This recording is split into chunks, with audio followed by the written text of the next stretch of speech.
Hi everybody. Hi. It's very bright, so I can really open my eyes. But anyway, very nice to be here. So my name is Summer Kim. I'm from Silicon Valley. I'm an AI investor, but I'm former head of research at companies like WhatsApp, Roblox, Google, and so on. So it is actually my honor to have a chance to speak with Charles from France, and we're going to have some interesting dialogue today. So we're very excited about this treat that we have. So Charles, actually, why don't you kick off kind of doing a quick intro about yourself, under 20 seconds. Under 20 seconds, for sure. It is an honor for me to be in your presence. So hello, everyone. My name is Charles. I'm luckily like the CEO of H. We built a new type of AGI venture. We have this long-term goal.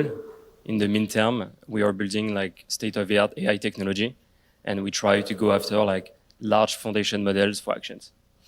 I was born in Paris, in France, and I'm looking forward to this conversation.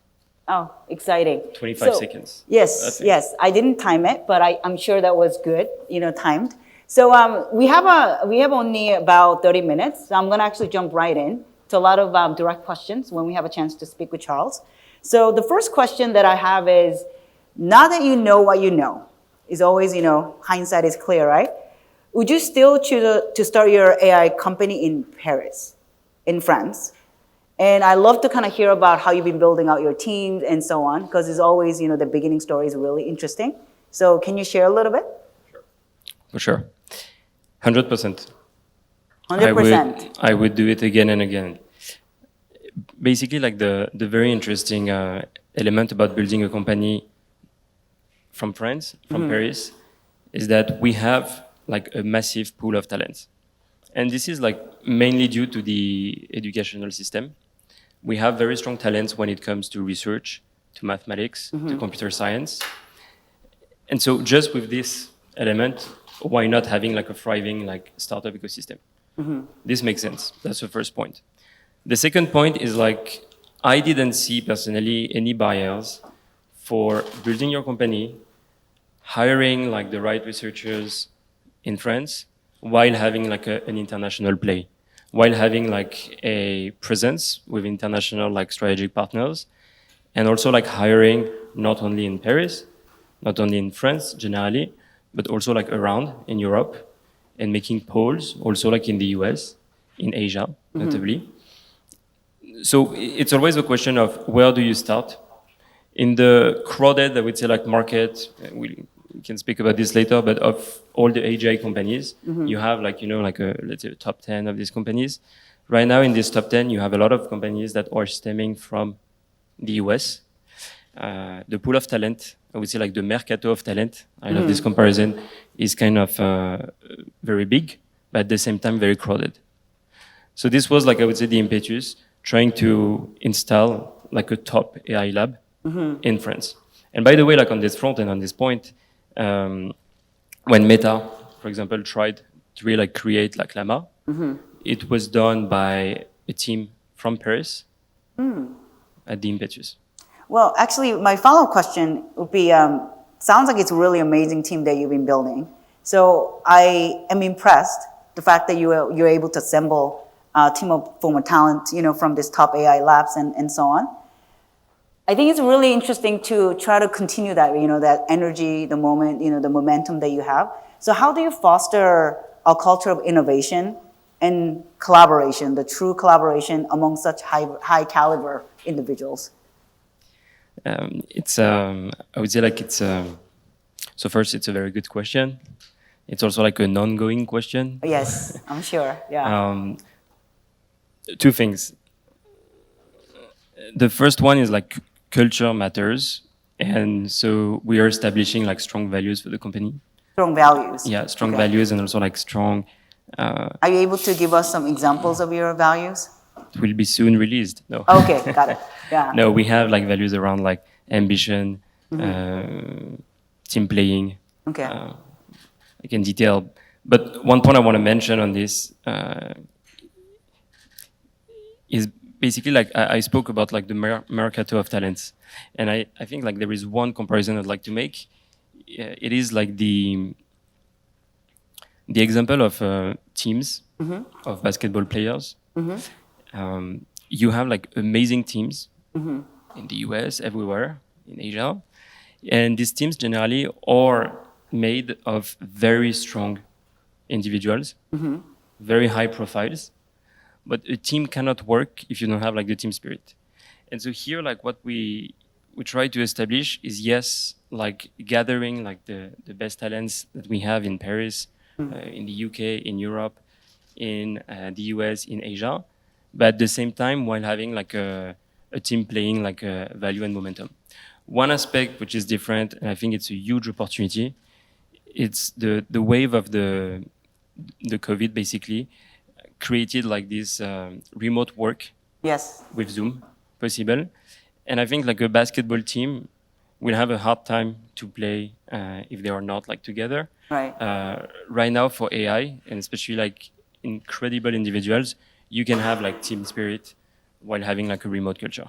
I really like this point because, like from my experience, building out a team is always, some people will joke that, if you have 3 humans, there's going to be a problem, or 2 humans. But at the same time, you're attracting those talents and then like try to figure out what is the right synergy, and they change all the time. So it's not just 1 + 1 is 2, 4, 6, but it could be even greater. And then with the world of AI, I think that's bringing in different, flavor to it. So I love hearing that. And then you're also talking about, the remoteness, the collaboration in a different kind of like distance and how we can do that. So, yeah. Yeah, to add to this point, like 1 + 1 does not equal to 2. Maybe our model will answer 2 right now. Oh yeah, of course. Our action yes. model. Yeah. But what I think is like when you have like 20 people in the company and then like you go to 21, you change everything. Totally. I 100%. You change everything. 100%. Yeah. I actually like to move on to the next question. Is your company, H company, secure an impressive 220 million seed round? Congrats. How do you balance the pressure of such substantial early stage funding with the need of innovate and iterate on your product? And I'm sure that pressure and then expectation too, right? So we have like a twofold strategy. Okay. We are a research-led product company, but at the same time we are a product-led research company. And so right now in the way we balance things, so we have a particularity because we build around like what we call large action models. So basically we build foundation models that are not capable of generating language predictions, but also like, I would say like only image capabilities. We go around like the full spectrum from language to video to images in order to generate actions and understand actions, be it on the screen, on desktop, on device. And so one element is that you need to have like some research squads dedicated to these capabilities. Since right now it's the way we frame the things on language, on video and image, but also you need to have like strong capabilities when it comes to the product. And so the product lies on like 2 layers of pillars. The first layer is around like the framework. So how we build like these agentic capabilities, we have like some sort of orchestration. So let's call it together like the orchestrator.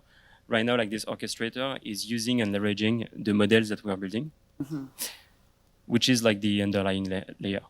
So basically, we have a more researchy layer for these core capabilities. We have another research layer when it comes to the agents. And then we have like what we call production environments and production layers. And this is more close to the product.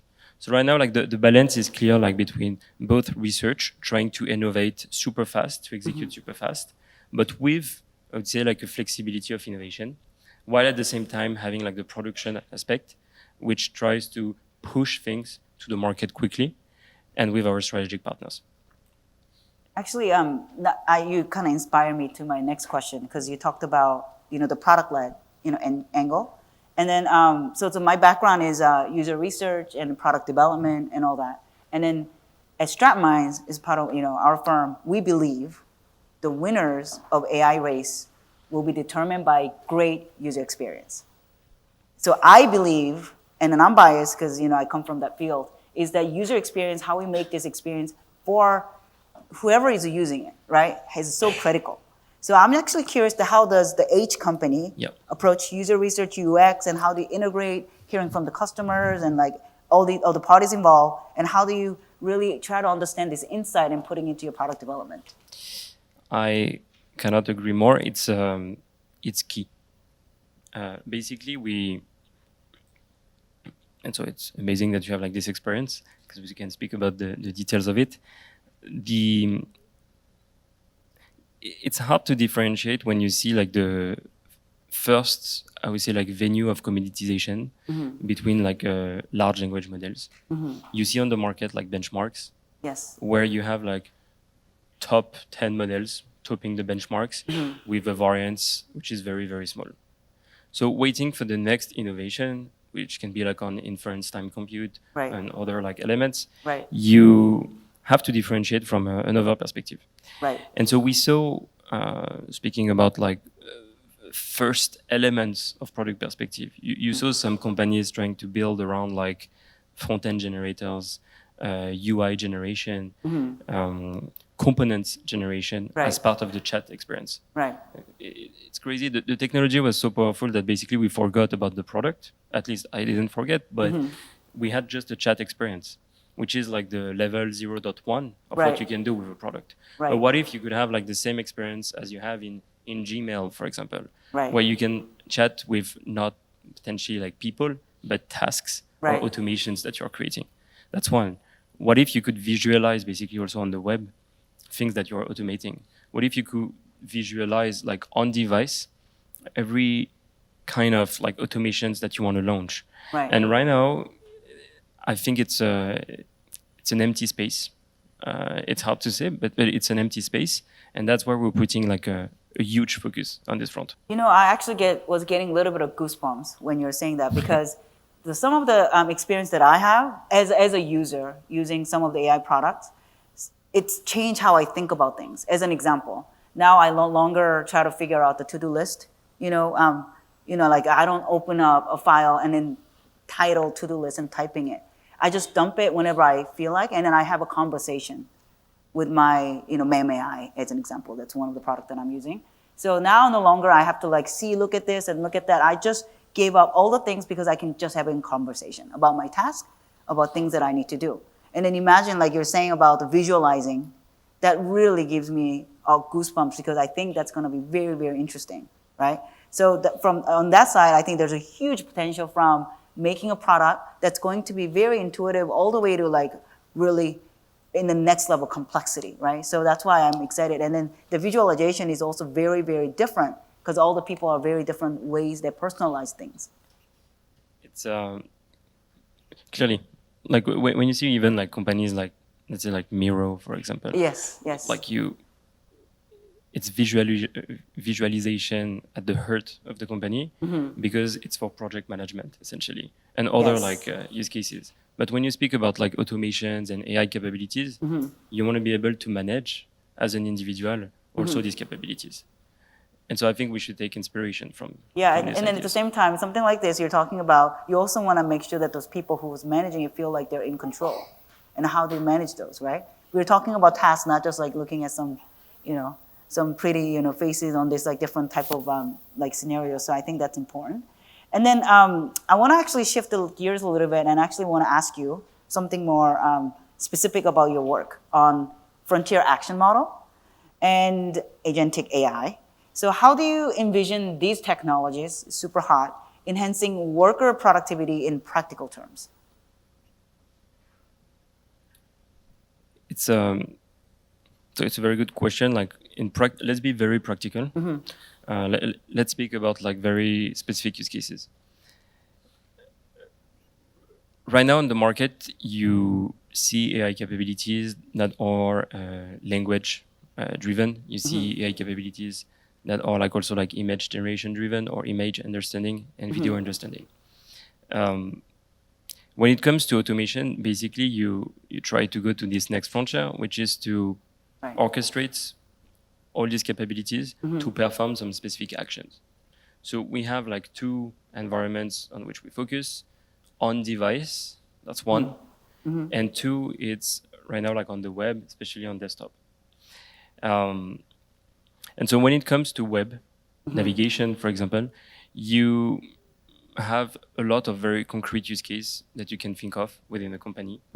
Let's say you want to design a full workflow where you want to connect information that you retrieve from specific platforms, let's say from LinkedIn, from HackerRank, from any type of website that you could browse, and then like pull this information within like a specific document, then pull again this information within a specific platform, and then like have like this full pipeline and this full workflow automated. It's really hard because when you generate some language, you can tolerate, in a sense, the hallucination, or at least the hallucination is part of the user experience. Right. When you speak about actions and automations, you cannot tolerate like a confidence of, let's say, 95%. You want to have like a confidence of 99, 100%. Right. And if it's not the case, you want to have self-healing capabilities. Right. I think it's different because we're talking about the workers. It's kind of like the lifeline, right? It's not like something that people do at personal level. So I think that's why when we were thinking about the productivity in that level, the accuracy that you're talking about is whole another level.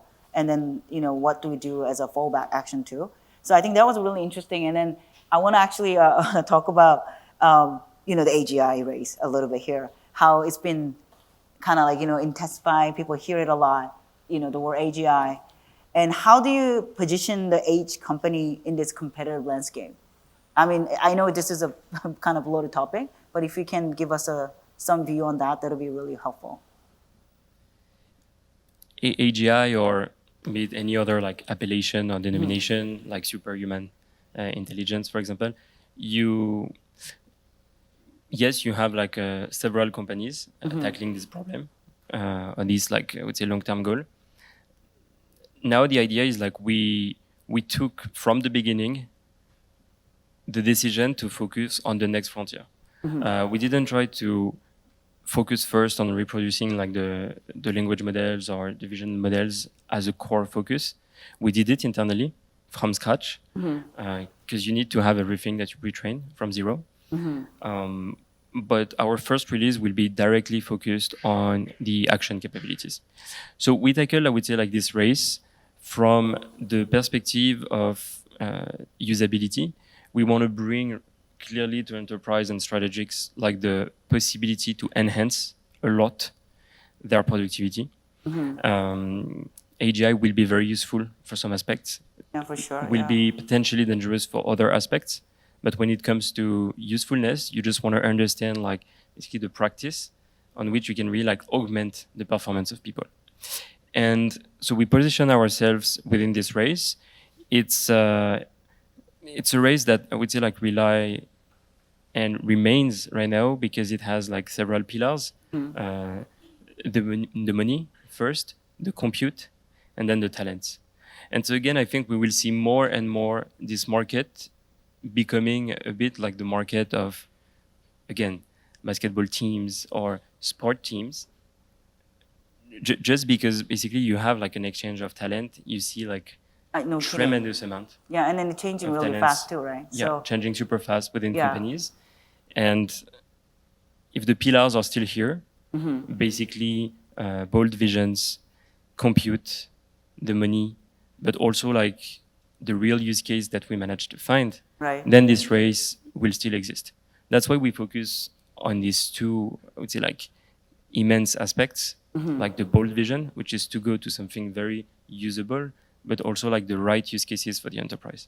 I love HR, personally love HR use cases. I hire a lot of people, and then no matter which companies that I'm part of, it is the single biggest headache because you spend so much, energy to bring somebody in, and you want to make sure that that person is actually absolutely thriving in that environment. And then how do you really help them? And then, like what you're saying is, a lot of people also coming from very different backgrounds. And then how do we actually keep that so that it has its diversity opinions and really foster innovation and so on? But I think that whole like first time experience is really critical. So I am personally excited what AI can do for HR and the others, onboarding space. But yeah, just getting some comments on that. It's just one example where you see like the breadth of innovation. Yes. But you have like many other examples. When you automate web navigation, basically, you change the way we interact with computers. you can fill things automatically on web pages. You can Yeah. revolutionize the booking experience. Just having a conversation. Yeah. So maybe just like, talking to your task and Yeah. then having all this onboarding experts. And let's do it like slowly, but I do think it will change also the way we interact with computers and Totally. computers. Yeah, so that's why I'm excited as a UX person, how this is all going to change. Since we have only 5 minutes left, I think this could be a last question. Looking ahead, what areas of AI do you think offer the most promising opportunities for collaboration between startups from different regions, like Europe and Asia, as an example? Yeah.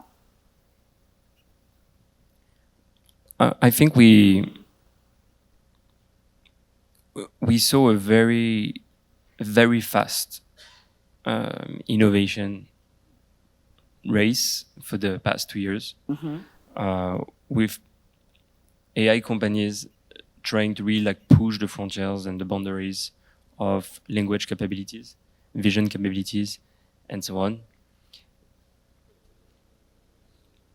Now that we are, I think, arriving at a first threshold where you see like the capabilities of these models, and that we can start to iterate on different use cases that are very practical, then I think we can come back to the basics. Where do we want these AIs to live? And I say AIs with an S because I do believe that AIs will become basically like agents and not just simple language models. Right. These agents, you want them to live in specific environments. I'm very excited personally about like both like desktop and on device. On device, let's speak about smartphones, for example. You want to have like these AIs that are able to understand like your full environment, your full ecosystem of application, your full ecosystem of automations embedded, and your full like personalized experience. And so for this, you need to think around the lines of not only like the models themselves, but also like the privacy. So for sure. Yeah. something we're very focusing on is like how you deploy like these AIs that can be personalized, how you can deploy like these preference-based models, how you get to secure the fact that on a specific application within the smartphone, if I ask for a very personal question, I will get the answer in my photo library, for example, but you can get like a different answer. For this, we need to build like security enclaves. We need to build like, I would say with security first principles when it comes to these applications. If else, we're going to be very, very limited. It's good to have like a very strong technology, but the more generally becomes problematic when it comes to applying it in very personalized experiences. So I'm excited about security enclaves. I'm excited about like on-device experience. I'm excited about like new architectures, how you can also like go beyond simple transformers and potentially also like iterate around these lines of what we call state space models, maybe tomorrow something else. But how you go along these lines of new architectures that are made for on-device innovation, for speed, small models as well. You don't necessarily like need 100 billion parameters models in a very small smartphone. So all these layers of optimization and automation are very interesting. Do you have any like contacts or like AI founders here in Korea, or some companies that you like to meet or have in touch with? We love to meet with every company, so please do reach out after this conference if we can have a chat about like a potential collaboration with Edge. But yeah, we are very excited about generally like the Korean ecosystem.